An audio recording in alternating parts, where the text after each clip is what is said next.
Good morning, mahal ko. Grabe ang sarap nilang pagmasdan habang natutulog magkasama. Oo nga, mahal ko. Ikukuha mo ko ng dahon ng bayabas at dahon ng sampalok, pampaligo ko, di ba? Oo. Tara, magkape muna tayo. Dahan-dahan lang tayo sa pagtayo.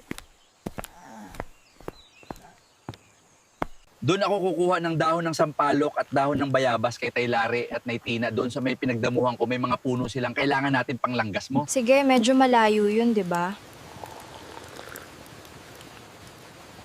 Pero mag-ingat ka. Kung kaya mong makauwi ng mabilis, umuwi ka agad. Baka magliwanag na naman ang kambal. Sige, alis na ako, mahal, para maaga akong makauwi. Mag-iingat ka. Sige, mag-iingat ka rin. Sana nandun sina Taylare at Naitina para mabilis akong makauwi. Taho! Taho!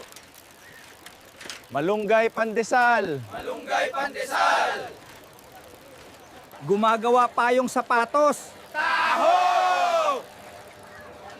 Malunggay pandesal! Nandito na ako.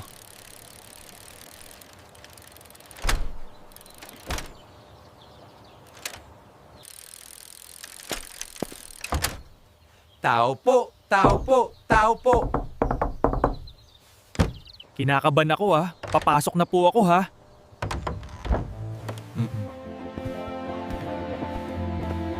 Tay! Tay! Anong nangyari sa inyo? Anak, tawagan kang 911.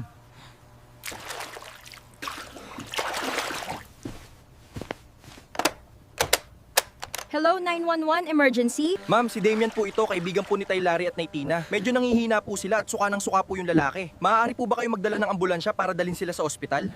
Sige po. Ano po yung address? 20th Street, Larry Subdivision, Binondo, Marilao, Batangas. Okay po. In 10 minutes, nandyan na po ang ambulansya. Sige po, aantayin po namin kayo. Salamat po.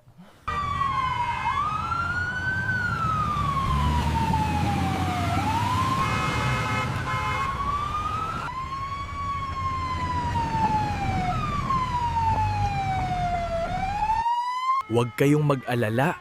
Ako muna bahala sa aso nyo. Huwag kang mag-alala, mahal. Magiging maayos din ang lahat. Oo nga, magiging okay din lahat. Buti na nandyan si Damian. Huwag po kayong mag-alala, Taylare, Naitina. Ako muna pong mag-aalaga sa bahay nyo at sa aso nyo. Salamat. Damian ha, napakabuti mo. Saktong-sakto dumating ka. Magpagaling po kayo, Naitay. Hintayin namin pagbalik nyo. Alis na po kami. Kami na po bahala.